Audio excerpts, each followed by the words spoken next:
You're watching BCTV. We're all about Branford.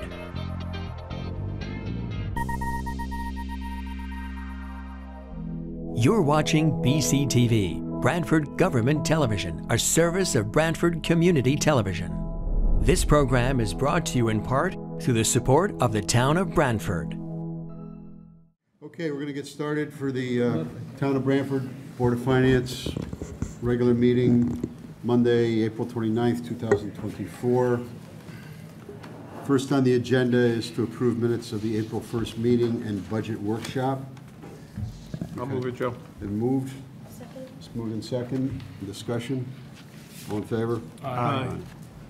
Next would be citizens' communications or comments. If anyone in the audience would like to address the board regarding any of the agenda items, they're welcome.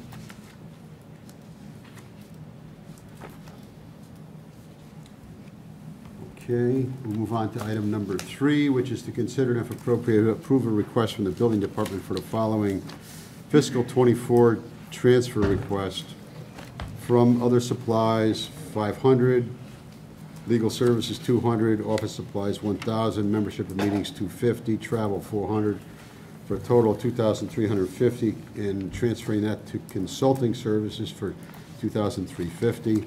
Welcome, Tony. Good evening, everyone. Thank you. Tony. I know you don't see me very often. I actually had to look at the last time I was here. It's about 13, 14 years ago. Thank you, Catherine, for vetting this, make sure I did it right. I just wanted to explain myself on why we have a shortfall in the consulting services. We had some unexpected challenges this year. One of them was my planned surgery with a hip replacement. The second was our assistant building official went out with a knee replacement surgery. He was anticipated to be out for 6 weeks, and it was closer to 13 weeks. Wow. So he did have some difficulties with that, but that was really unplanned.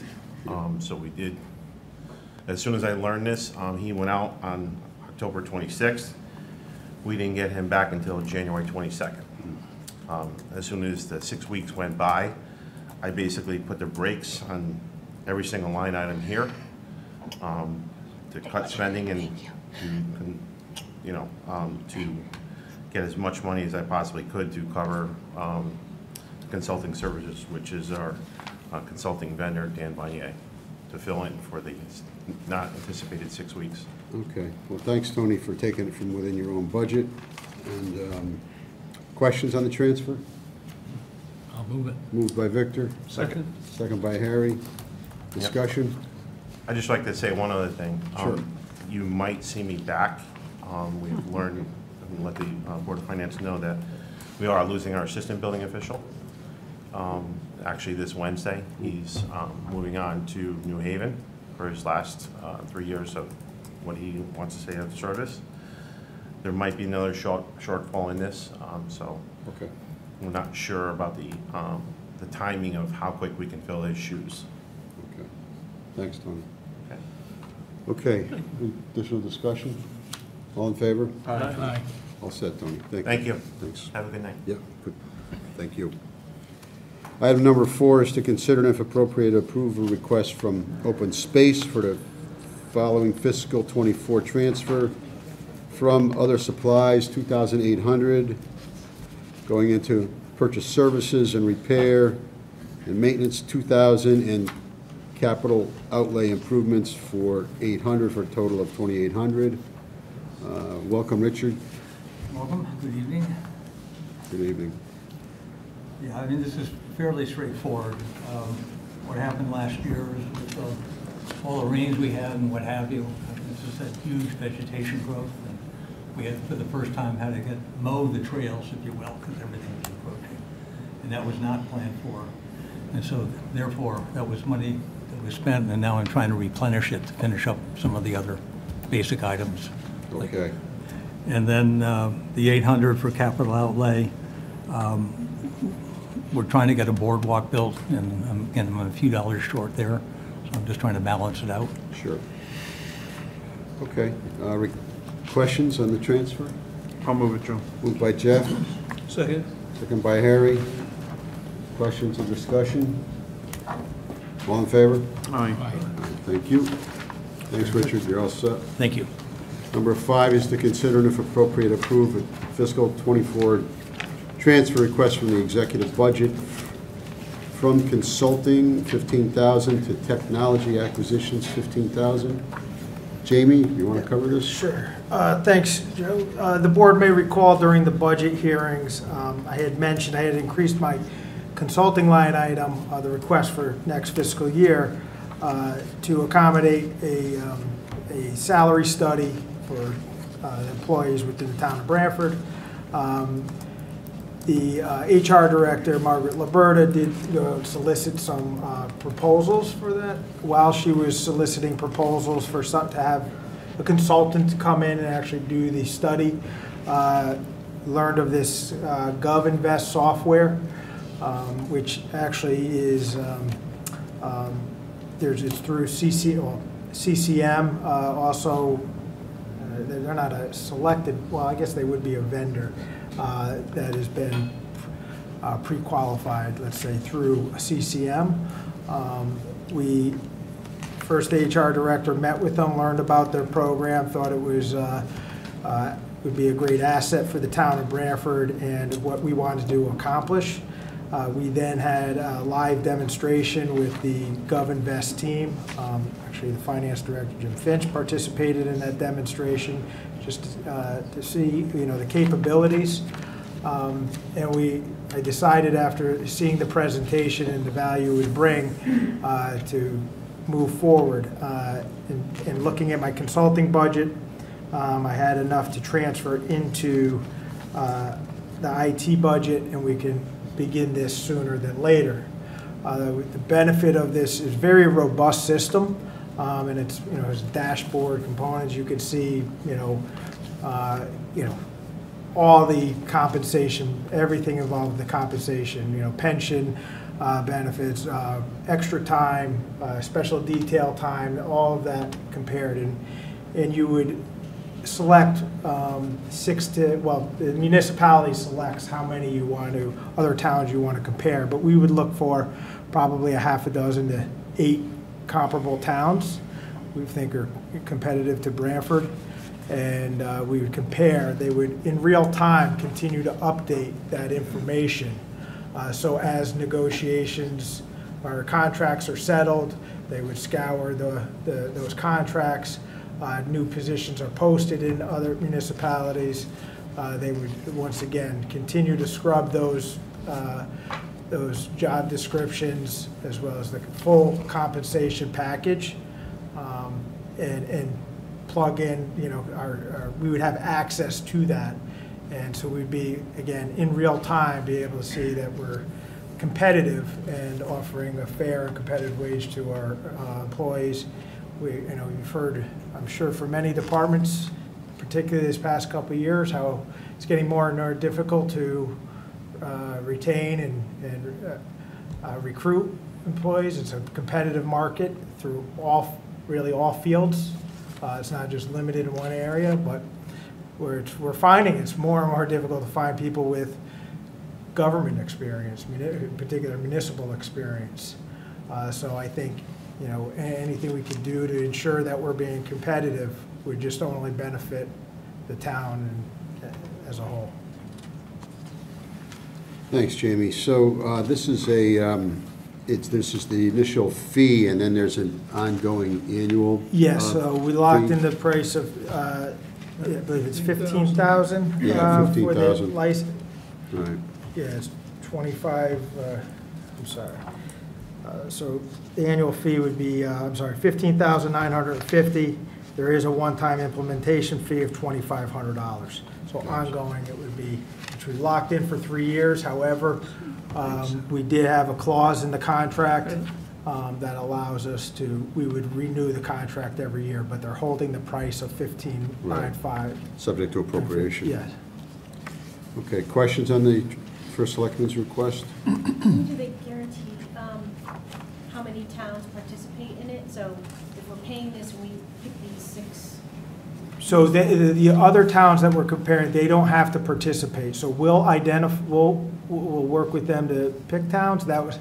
But if there doesn't have to be another town that is, has GovInvest, they'll still go through and they'll, that's what I asked even, like, what if it's, how difficult it is to get the information. You could see the implementation time, it's, several weeks, because they said if they had to, like in other communities, they would, and it was a community that we really wanted, they would just, it's all public information. So if they had to FOI their information, they would FOI the information. So, so they go through the contracts and even benefits, fringe benefits, all those kind of. yes, everything. And you can, it's like I said, it's very robust in terms of seeing that. And if you want to just see even vacation days or so paid time off, you can like just pull that up. If you just want to look at health benefits, the cost of that, premium shares, you can pull out all that information and see it comparable to another town, which is important because it's more than just salary. You're trying to recruit somebody. It's showing the full benefit package, the full compensation package, and oftentimes there's a lot of value in paid time off.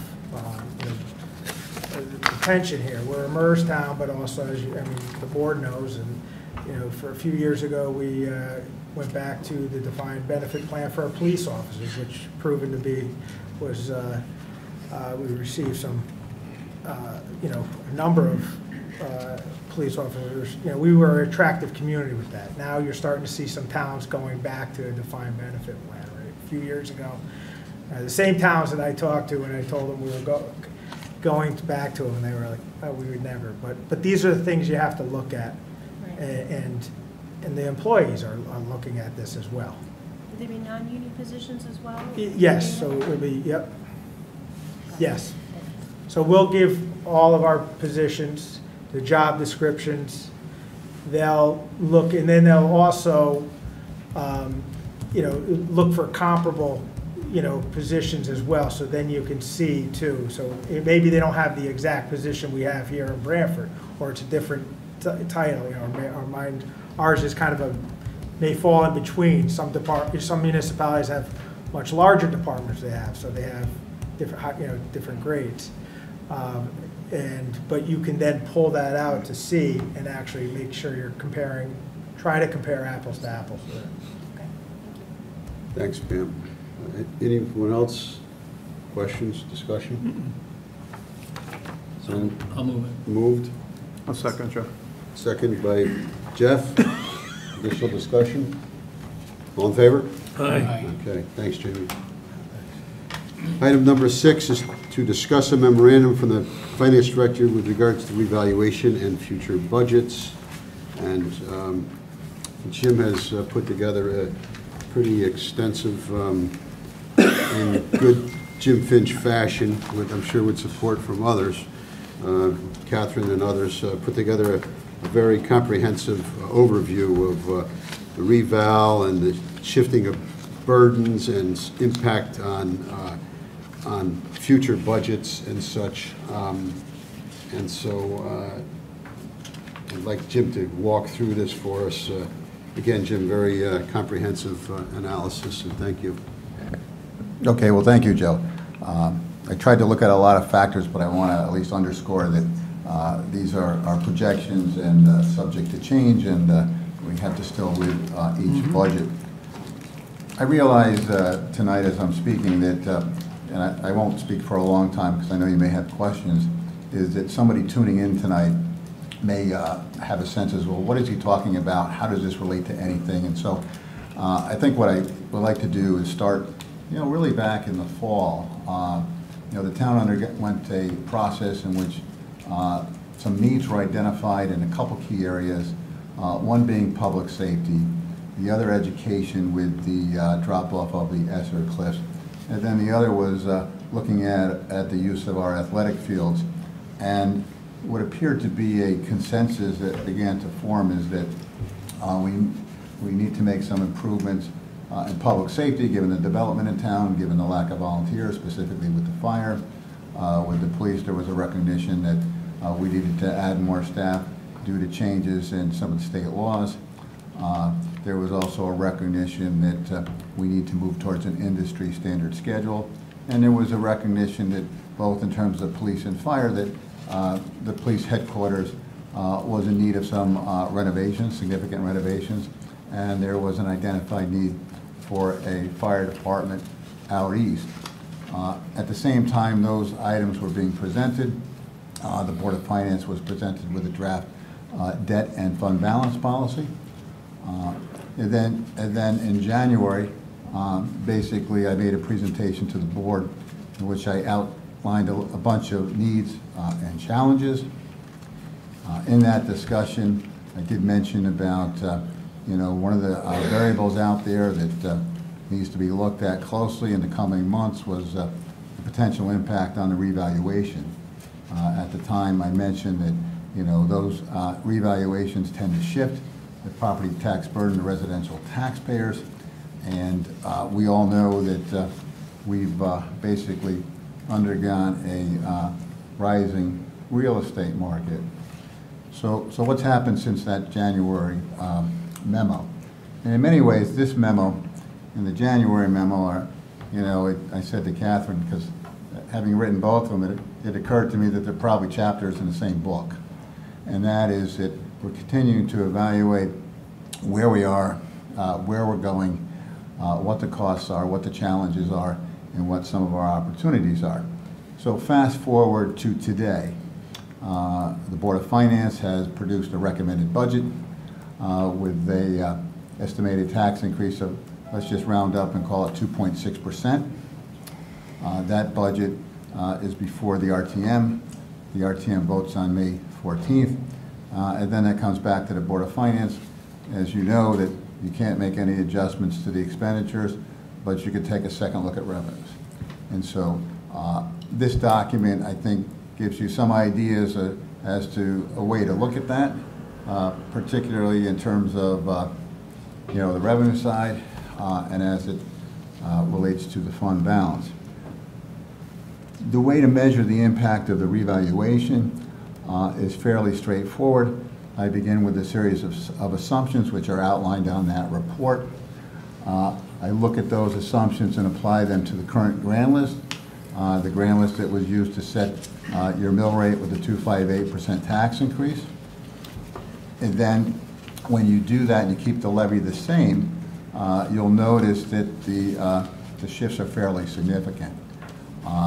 And that is without any budgetary adjustments. That is using the current levy as estimated in the recommended budget and overlaying that with a revaluation. Now, folks will say, yes, but the mill rate goes down, but the mill rate is not dropping the same percentage as the grand list is going up, and you'll see where those shifts are. So the revaluation, as folks know, is required by state law. It's designed to bring among equity among taxpayers. So as a result, some people will see, some classes of property will see a reduction in the overall share of the levy, and others will see an increase. And so when you look at this, it becomes obvious that the reval year is going to be a tough year, and I would argue that at this point in time, I don't see a way that you can budgetarily make that shift go away. As I said, just on the residential side, it's about a $7.5 million based on these estimates. Again, underscoring that they're preliminary, and that doesn't include any budget increases. As it relates to the budget increase, I tried to keep some consistency to the approach and used the projections from the January worksheet, because as you may recall, that January worksheet included, among other things, the expectation that there'd be significant amounts of borrowing. It was, that overall plan was about $76 million, although there was a large share of contingency in there for unknowns. It's been my experience that things do pop up outside of any given plan. We've seen that sometimes with equipment purchases, land, open space, etc. And then the other aspect was the fire plan, which, the recommended budget had the 16 EMTs in it, but it also includes adding 8 firefighters, and it also includes ultimately funding a station out east. So all those things were in the plan. Additionally, the Board of Ed was put in at a 4% increase going forward. This was the big year for ESSER, but there's still a little bit of ESSER hangover for 26. And we know that a large part of the Board of Ed budget is labor costs, and the teacher's contract was a 4% increase. So those were some of the fundamental bases of those assumptions. And essentially what I tried to do was to start with the recommended budget as a base going forward, using the projected expenditures from the previous memo, and then adjusting for the revaluation. In both memos, we talked about some of the strengths the town has. We listed a bunch of them in the January memo. They're referred to here.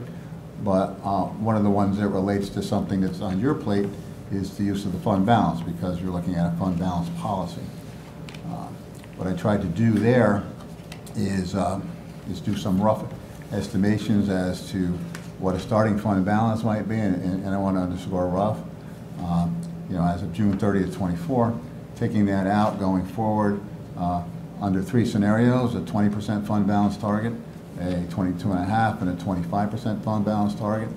And what that does show is really the sensitivity to how the budget and the use of fund balance, what that is on the impact of fund balance over time. Now again, that's just looking at it over a number of years. In reality, we'd have to look at it on an annual basis. But you're sort of fighting a two-front war with this, because you have some decent budget growth from the initiatives that we talked about, and then so you're trying to make sure that you're trying to wind down your fund balance, but yet still it has to sort of meet at a point where you're meeting your targets based on a growing budget. So that's essentially what the report tries to do. It says, okay, what does this look like with the revaluation? What does this look like with the recommended budget? What's the impact of revaluation? How might it help shape a fund balance policy? And the other aspect, which I didn't allude to, is there a sort of a strategy that you can apply going forward? And again, one of the strategies, many of the strategies were identified in a January 24th, I believe, letter. We talked about working with our state delegation to reduce some of the borrowing on this. We talked about also selling property. We may have to adjust our phase-in of some of these initiatives. And then the other is to basically, let folks know, let the decision makers know, and keep folks, RTM, Board of Finance, and the public updated as to what we're seeing on the reval. Right now, we're looking at projections based on some very preliminary thoughts from the reval company, but those numbers will get developed further as we go forward. And the other thing that the memo contemplates is, do you essentially try to do more of a bookend strategy? So do you try to get the current tax rate down to 2%? So when you meet in May, and obviously we got to see where the budget that you received comes from, and then we know where it comes from, I should say, what the level is, not where it comes from, and obviously it comes from the RTM. What is that level? Is there any tax changes there? And if not, then what tools does the Board of Finance have available to get to that 2%? And then going forward, try to keep it within a range, somewhere at 3.5 or less, which we could argue whether that's too high or too low. But again, given the items that we talked about, Board of Ed increases at 4%, the changes in public safety, the bonding that we're talking about, you're getting something for those percentage increases, and we have basically more control over the tax increases to the public in those years than we do the revaluation. Like I said, the revaluation is going to be a shift. The folks that typically get the increase are typically the ones that you're going to hear from if you're a large company with personal property and this works out well for you, you're not going to get anybody thanking you. You're just going to get complaints from the people that are unhappy. So, so again, I guess the key takeaway, if I'm watching this at home, is that you know that the town is looking to move forward on a number of projects and initiatives. The town continuously measures the impact on the budget. The town knows that the revaluation is going to be rough on folks, and we're going to do what we can. But I think it would be unrealistic to think, as I said earlier, that we can basically budget ourselves out of the reval. I don't see that happening, and we'll continue to explore ways to you know, lessen the impact. And we're going to, you know, sort of look at this on an annual basis. Thank you, Jim. Questions, comments for those who had the opportunity to review this?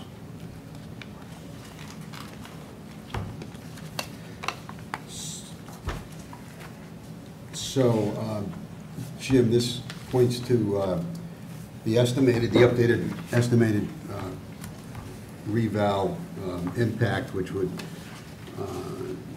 basically increase the residential real estate by about 45%, and condominiums by about 50% as far as valuation.